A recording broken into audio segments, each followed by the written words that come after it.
या व्यासपीठावर उपस्थित असलेले महाराष्ट्र नवनिर्माण सेनेचे सर्व आदरणीय नेते मंडळी, सरचिटणीस, उपाध्यक्ष, तसंच या मेळाव्यासाठी जमलेल्या सर्व BLA 2 बूथ लेवल एजंट 2,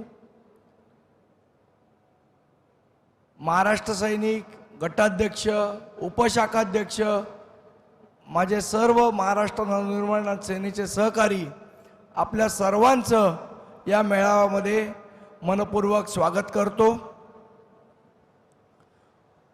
खरं तर ऐन म्हणजे दिवाळी चालू असताना हा मेळावा घेतलाय आणि या मेळाव्याला आपण इतक्या प्रचंड संख्येने उपस्थित झाल्याबद्दल आपल्या सर्वांचं मनापासून अभिनंदन करतो, आपले आभार व्यक्त करतो। खरं तर हा तातडीने मेळावा आपण यासाठी घेतोय, आपल्याला आठवत असेल तर गेल्या 2-3 दिवसापूर्वीच आपण निवडणूक आयोगाचे जे अधिकारी आहेत, जे आयुक्त आहेत, त्यांची भेट घेतली होती। सन्माननीय राजसाहेब होते, श्री उद्धव ठाकरे होते, पवार साहेब होते, काँग्रेसचे नेते होते, बाळासाहेब थोरात होते। जेव्हा निवडणूक आयोगाची भेट घेतली त्यावेळेला आपल्या सर्व नेते मंडळींनी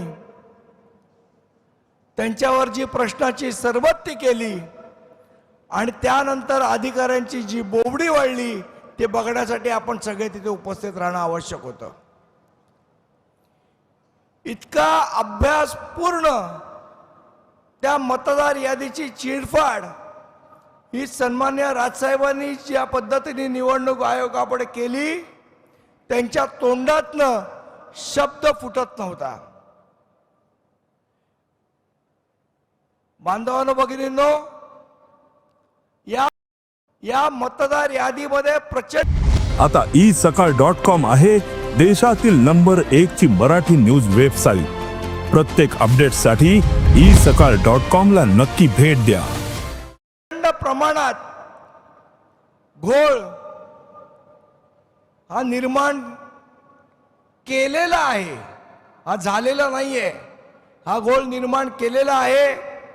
आणि यासाठीच आज या आपल्या सर्व BLAंना आपण इथे बोलवलंय। सन्माननीय राजसाहेब ठाकरे या संदर्भातलं सविस्तर मार्गदर्शन आपल्याला करतीलच, पण कशा पद्धतीने घोळ आहे याची 2-3 उदाहरणं मी आपल्याला सांगणार आहे। एकेका घर क्रमांकावर, म्हणजे समजा घर क्रमांक असेल 10, तर त्या घर क्रमांकावर 800 मतदारांची नोंदणी केलेली आहे। 800 मतदार एका घरात, 8 माणसाच्या घरात राहू शकत नाहीत, तिकडे 800 मतदारांची नोंदणी केली आहे। कशी केली? निवडणूक आयोग का झोपलं होतं का झोपेचं सोंग आणत होतं? आणि मग दुसरं, आता मला आमचे मित्र अविनाश जाधव यांनी दाखवलं, एका मतदार यादीत तर नाव काय लिहिलंय? फक्त महाराष्ट्र, वडिलांचं नाव महाराष्ट्र, घर क्रमांक महाराष्ट्र, रोडचं नाव महाराष्ट्र, आणि त्याला निवडणूक आयोग मतदार म्हणून मान्यता देतं।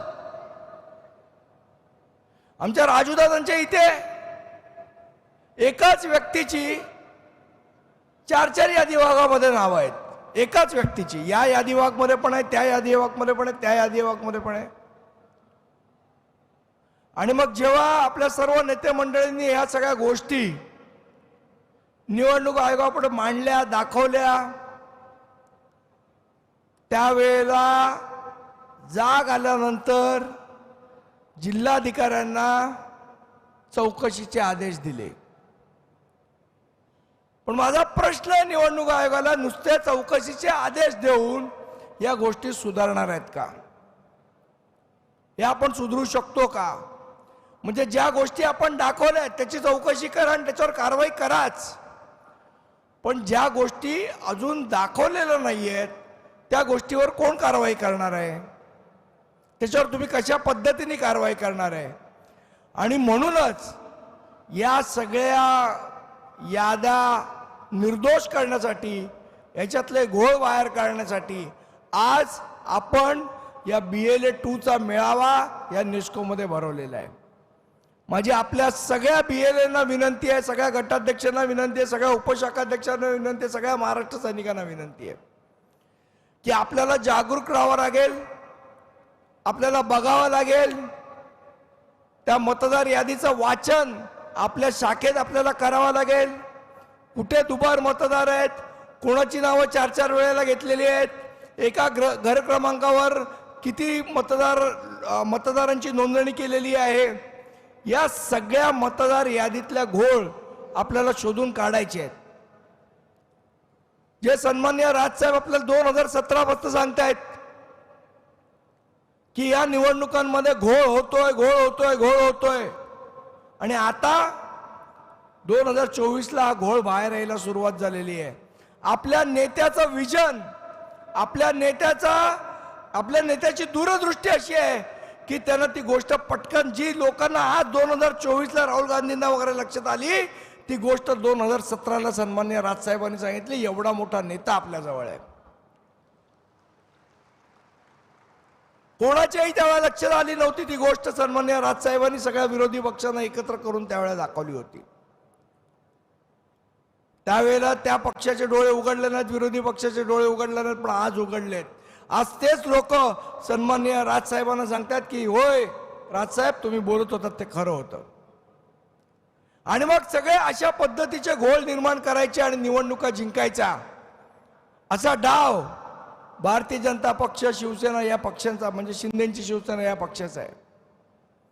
आणि मग याच्यासाठी म्हणून काही पत्रकारांना हाताशी धरायचं आणि एक पॉलिटिकल नॅरेशन लोकांपुढे चालवत राहायचं. आता आपण सगळेजण एवढे वर्ष निवडणुकीसाठी आपण काम करतो, आपल्याला बहुतेक पक्षांची काय, कोणाची किती कॅपॅसिटी आपल्याला सगळ्यांना माहिती आहे. एक जाणीवपूर्वक भारतीय जनता पक्ष असो किंवा शिंदेची शिवसेना असो, एक जाणीवपूर्वक नॅरेशन तयार केलं जातं. काय तयार केलं झालं? नाही, संघाची बांधणी खूप मजबूत आहे. घरोघरी संघाचे कार्यकर्ते फिरतात.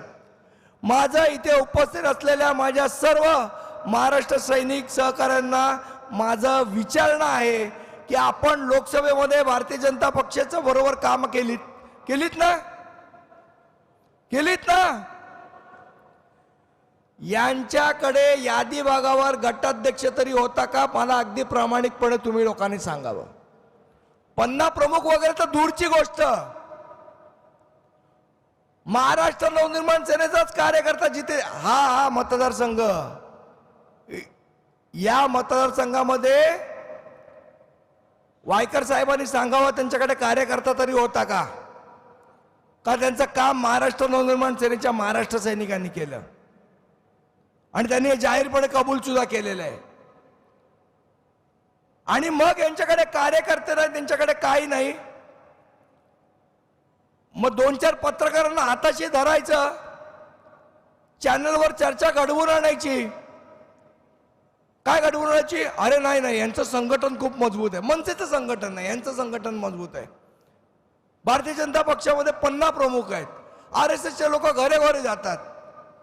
इथे बसलेल्यांना माझी विचारणार, कुठला RSSचा माणूस तुमच्या घरी आला? कुठल्या माणसाने येऊन तुम्हाला काय सांगितलं? कुठला 50 प्रमुख तुमच्या घरी आला मला एकदा सांगा.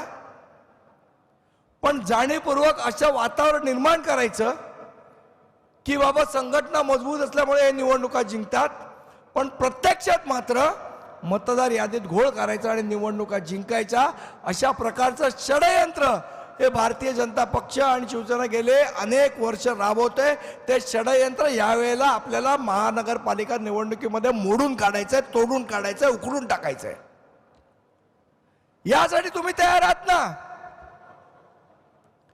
हे षडयंत्र आपल्याला मोडावंच लागेल. आणि मग जाणीवपूर्वक जेव्हा अशा पद्धतीने आपण सगळेजण जागरूक झालो आहोत, या सगळ्या गोष्टी करतो, तेव्हा वेगळं नॅरेशन तयार करायचं की हे लोक जर सत्तेत आले तर मुंबईचा महापौर खान होईल. का कोण होईल? खान होईल. माझं त्यांना सांगणं आहे, खानाची भीती दाखवून गुजराती आणि भैया महापौर करायचा तुमचा डाव असेल तर तो महाराष्ट्र नवनिर्माण सेनेचा महाराष्ट्र सैनिक कदापि होऊ देणार नाही नाही नाही. मुंबईचा महापौर, ठाण्याचा महापौर हा मराठीच असेल आणि महाराष्ट्रच असेल. मराठीच असेल मुंबईचा महापौर. कुठल्याही बाकी लोकांना आम्ही महापौर होऊन देणार नाही आणि सन्मान्य राजसाहेब ठरवतील तोच महापौर या मुंबईचा होईल, तोच महापौर या ठाण्याचा होईल, ही निश्चितपणे तुम्हाला मी जाहीरपणे सांगतो. आणि म्हणून या लोकांना धडा शिकवायला आजचा हा मेळावा आपण आयोजित केलाय.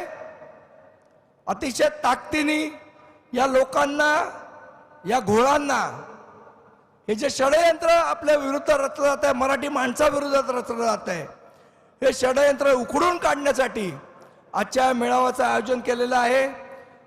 अतिशय विस्तृतपणे मार्गदर्शन सन्मान्य राजसाहेब आपल्याला करतीलच, पण येणाऱ्या निवडणुकीमध्ये मराठी महापौर करण्यासाठी आपण सर्वजण सज्ज व्हाल अशी एक आशा अपेक्षा बाळगतो आणि माझे 2 शब्द संपवतो. जय हिंद, जय महाराष्ट्र. देश विदेशातील प्रत्येक घडामोडींचे लाईव्ह अपडेट मिळवण्यासाठी आता साम टीव्हीच्या सर्व सोशल मीडिया प्लॅटफॉर्मला लाईक, फॉलो आणि सबस्क्राईब करा. तसंच सर्व नोटिफिकेशनसाठी बेल आयकॉन प्रेस करायला विसरू नका.